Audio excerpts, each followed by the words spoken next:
Assalamualaikum warahmatullahi wabarakatuh. Sugeng rawuh lan sugeng pepanggihan malih kalian kula dimulyati wonten ing YouTube channel menika.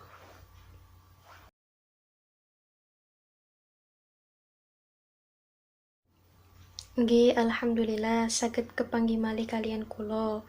Kados pundi kabaripun adik-adik, Mas Mbak, Bapak Ibu? Sehat nggih? Mugi-mugi kita sedaya sami sehat nggih.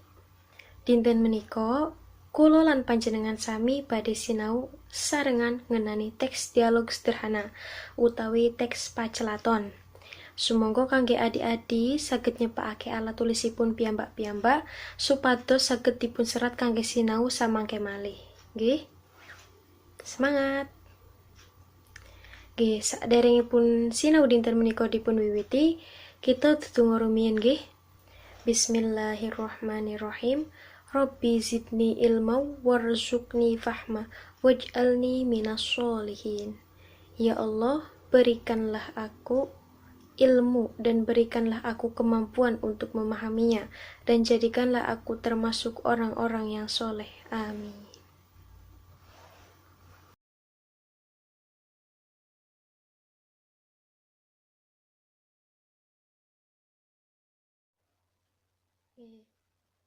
Saderengipun kita sinau pacelaton, kita kedah mangertos rumiyin kadenipun. Kadenipun nggih menika 3.4 menelaah teks dialog sederhana kalian 4.4 menulis teks dialog sederhana.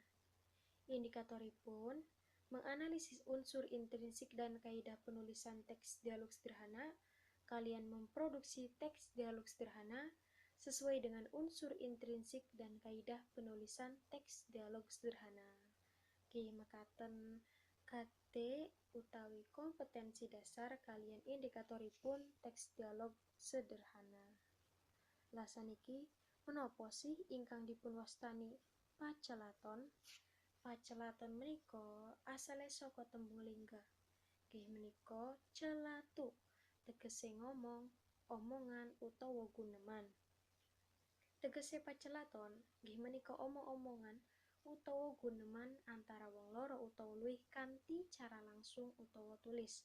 Langsung menika saged ketemu langsung utawa mawi HP. Menawi tulis menika nggih saged mawi WA, SMS, DM IG lan sapanunggalipun. Katanggih tulotonipun salajengipun tetenger pacelaton. Kaping pisan menika ana wong loro utawa luwih. Kaping kalih wonten pitakonan lan wangsulan. Kaping 3 langsung utawa ora langsung. Kaping 4 padatane dialog interaktif menika wonten ing TV utawa radio. Menawi badhe damel pacelaton teks pacelaton kedah ngawontenaken tiyang kalih. Nggih menika lajeng wonten ingkang badhe nyuwun pirsa lan badhe mangsuli supados mangke pacelatone saged interaktif lan saged sambung menyambung. Salajengipun unggah-ungguh nalika pacelaton utawi ragam basane. Kaping pisan wonten ngoko lugu, kaping kalih wonten ngoko alus, kaping 3 wonten krama lugu, kaping 4 wonten krama alus. Nggih wonten 4 ragam basa. Nah, kita rembag setunggal-setunggal nggih. Kaping pisan menika ngoko lugu. Ngoko lugu nggih menika tembunge ngoko kabeh utawa tembunge sedayanipun ngoko. Digunakake menyang sapada-pada kang wis kulino banget utawa menyang sing kaprenah enom. Menawi ngoko alus, tembunge ngoko kacampur krama inggil. Digunakake menyang sapada-pada kang wis kulino nanging isih ngajeni utawa menyang sadulur tuwa marang sedulur enom kang luwih dhuwur derajate. Lah menawi salajengipun wonten ugi krama lugu. Menawi krama lugu nggih menika tembungipun krama kabeh, nanging wuwuhane utawa awalan lan akhiran isih migunakake wuwuhan basa ngoko. Digunakake priyayi menyang sedulur tuwa kang drajate ning ngisore, uga dienggo déning wong kang durung raket banget. Menawi krama alus, tetembungan krama lan krama inggil digunakake murid marang guru, wong enom marang wong tuwa, batur marang bendarane, lan bawahan marang pimpinane. Lah saniki wonten unsur intrinsik pacelaton. Kaping pisan wonten tema utawa punjering cerita.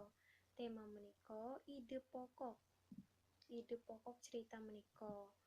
Kaping kalih wonten paraga lan watak. Paraga menika pelaku lan watak menika karakteristik pelaku. Kaping 3 menika wonten alur utawa rantamaning cerita. Ki wonten alur maju, wonten alur mundur, wonten alur campuran. Kaping 4 wonten latar utawa setting. Wonten latar swasana, wonten latar papan, ugi wonten latar wektu. Kaping 5 menika wonten amanat. Amanat menika menapa, Bu? Amanat menika pesan utawa wejangan ingkang badhe diaturaken pangarang marang pamaos. Oke. Salajengipun kaidah penulisan teks pacelaton. Kaping pisan, wiwitane ukara nganggo aksara kapital. Jenenge paraga ditulis. Sakwise jeneng paraga diwenehi tandha titik kalih. Saben ganti paraga nulise ganti lari. Guneman ditulis ing jero tandha kutip. Kaping 6 gunakake tandha panguwuh. Tandha panguwuh menika tandha seru.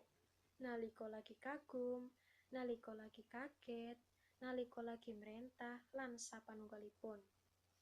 Kaping 7 gunakake tandha pitakon. Tawi tanda tanya nalika lagi takon. Kaping pungkasan menika wonten katrangan panggonan, wektu lan swasana menika ginakaken tandha kurung. Nggih menika kaidah penulisan teks pacelaton. Menika kula wonten satunggaling tulodo penulisan teks pacelaton. Dipun simak sesarengan nggih. Ing sawijining dina, Ani ketemu kanca lawase nalika SD yaiku Ana. Kekaroni wis ora ketemu saksuwene setahun. Nggih, menika ingkang baris paling inggil menika dipun wastani latar. Awit menapa teng mrika dipun jlentrehake katrangan wektu setahun. Nggih, kita lajengaken malih nggih. Ani, "Hei Nak, piye kabare? Suwe ora ketemu." Nggih menika wonten ugi kaidah penulisanipun, wonten Ani, wonten titik kalih. Lajeng wonten ingkang badhe nyuwun pirsa nggih menika Ani nyuwun pirsa teng Ana. Wonten pripun kabare? Piye kabare? Tanda tanya. Nggih menika jlentrehake katrangan takon utawi nyuwun pirsa. Ani karo praupan kang sumringah banjur marani Ana sing ana ing ngarep perpusda. Nggih menika ugi katrangan latar panggonan. Awit menika dipun sebat perpusda. Lajeng nggih dipun lajengaken malih. Ana, "Heni, alhamdulillah api." Iya, wis taun dhewe ora ketemu. Lah, awit Ani ngantos Ana menika wonten tanda kutip kalih. Nggih menika ugi kaidah penulisan teks pacelaton. Ing ngarep perpusda Ana uga sumringah. Nggih menika ugi jlentrehake latar panggonan. Awit menapa wonten katrangan ing ngarep perpusda. Nggih, lajengaken malih nggih. Ani, Saiki sekolah ngendi nak? Aku saiki ing sekolah MA Al Azhar Brebes. Lah menika ani nggih wonten ugi kaidahipun nalika lagi takon wonten tanda tanya. Ana, aku uga ing MA Al Azhar, nanging aku ing pondoke. Nggih menika wonten setunggal tulodo penulisan teks dialog sederhana. Lah saniki wonten langkah-langkah nalika nggawe teks dialog sederhana utawi teks pacelaton sederhana. Kaping pisan panjenengan kedah nemtokake tema rumiyin. Temane badhe tema menapa? Misal utawa tulodonipun percintaan, sosial saged, kekanca, utawa sapa nunggalipun. Kathah nggih. Mangke panjenengan saged pados teng internet utawa buku-buku. Kaping kalih nemtokake paraga lan watake. Kaping 3 nemtokake alur ceritane. Kaping 4 nemtokake wektu lan papan panggonan. Kaping 5 nemtokake amanat saking cerita kala wau. Nggih, mekaten ingkang badhe langkah-langkah menawi panjenengan badhe ndamel teks dialog sederhana utawi teks pacelaton. Lah saniki wonten bab-bab kang kudu dimangerteni nalika panjenengan guneman karo wong liya. Kaping pisan, marang sapa anggone guneman? Apa marang cah enom, apa marang wong tuwa, utawa marang pimpinan? Kan kalau sampun dipun sebataken ragam basa nalika ngendikan kalih bapak utawi kalih adik utawi wong enom, pimpinan lan sapanunggalipun kedah mangertos menawi kalih wong enom ginakake basa ngoko apa krama apa nggih. Kaping kalih ukarane cekak aos menapa kedah padat lan jelas. Kaping 3 ngerteni pribadi watak sing dijak guneman. Nggih, iku uga penting. Kaping 4 nggatekake sopan santun utawa tata krama. Nggih, boten namung nalika guneman mawon. Teng dimanapun. Teng pundi kemawon kedah ginakaken sopan santun nggih, boten namung nalika guneman mawon. Panjenengan nalika saweg lungguh, saweg sare kedah gatekake sopan santun. Kaping 5 gatekake wektu lan kahanan nalika guneman. Nggih menika kedah mangertos nggih. Menika kula wonten tulodo setunggal video. Sumangga panjenengan saged mirsani lan mangke sumangga panjenengan analisis. Contoh kaping pisan menika pacelaton sinten marang sinten ginakake basa menapa, kedahe pripun lan sapanunggalipun. Sumangga mangke panjenengan saged mirsani sesarengan. Nggih, kula putra rumiyin. Klik.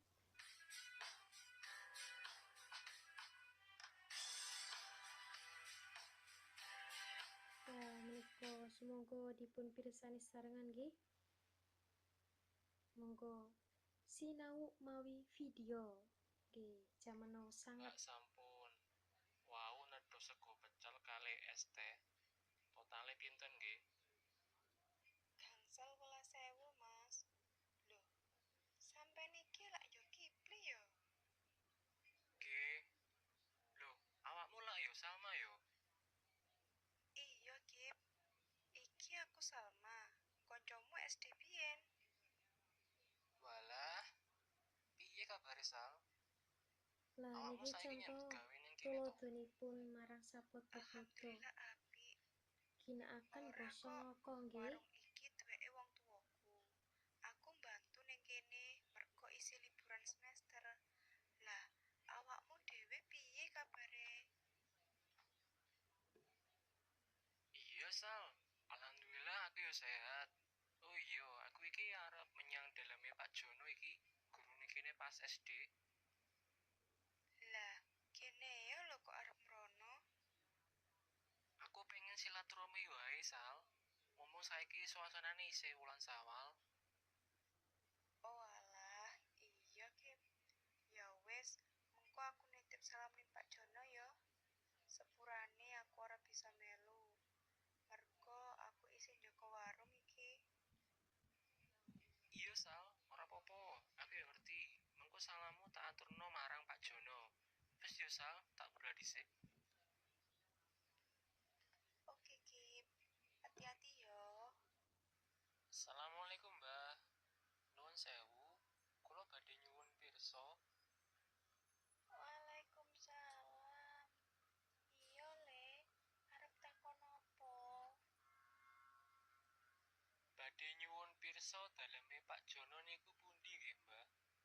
Inggih menika tulodo kaping kalih Sing guru SD wong enom kuwi yo. marang wong tuwa. Kedah ngginakaken Nggih, basa Mbah, leres. krama. Nah, dalan iki kowe lurus wae. Mangko yen ana pertelon, kowe belok tengen. Lah, banjur lurus sithik. Kira-kira 300 meter kuwi omahe Pak Jono. Kowe ngerti apa ora le? Oh, teng mriku. Nggih, Mbah. Insyaallah kula mangertos. Ya wis, enggal mrono. Hati-hati ya le. Nggih, Mbah. Matur nuwun sanget pitedhahipun. Alhamdulillah saged pepanggihan kalih Pak Jono. Kados pundi Pak pawartosipun? Alhamdulillah kabarku apik. Inggih Aku ya seneng menika iso ketemu tulodo muridku. kaping 3. Jur kabarmu piye? Murid Saiki marang kowe guru. kuliah ning endi? Kedah ngginakaken basa krama inggil. Kula nggih sae, Pak. Alhamdulillah. Kula saniki kuliah dhateng UNESA. Lah, kowe njupuk jurusan apa, Le? Kula mendhet jurusan basa Jawi, Pak. Wah, jurusan apik kuwi. Ben basa Jawa bisa tetep ngrembaka. Jarang lho ana cah nom sing gelem nguri-nguri basane awak dhewe. Bapak duhano, kowe sukses, Le. Nggih, Pak. Nyuwun pandonganipun panjenengan nggih. Supados kuliah kula lancar lan benjing sukses dados guru basa Jawi. Lajeng niku wau panjenengan angsal salam saking Salma. Kanca kula sak kelas rumiyin, Pak. Oh, Salma anake Pak Bejo kae to. Ya, waalaikumsalam. Nitip salam balik marang dheweke. Tak tungakno kabeh muridku iso kasil lan sukses. Amin. Nggih, Pak. Amin. Alhamdulillah kados pundi rencang-rencang saniki sampun mangertos nggih ngenani teks pacelaton. Mudah-mudahan sampun. Menawi dereng, semoga panjenengan saged mirsani malih video menika dipun puter malih ngantos mangertos. Saderengipun pasinaon dinten menika dipun pungkasi, kita tutung rumiyin nggih. Bismillahirrahmanirrahim. Allahumma inni istaudi'uka ma 'alamtanihi fardudhu ilayya inda hajati wa la tansanihi ya rabbal alamin. Ya Allah, sesungguhnya aku titipkan kepadamu apa yang telah engkau ajarkan kepadaku, maka kembalikanlah dia kepadaku di saat aku membutuhkannya, dan jangan buat aku lupa kepadanya, wahai Tuhan pemelihara alam. Amin. Cekap saking kula nyuwun gunging pangsami, bobilih wonten klenta-klentu anggenipun kula matur. Akhiru kalam, wassalamualaikum warahmatullahi wabarakatuh.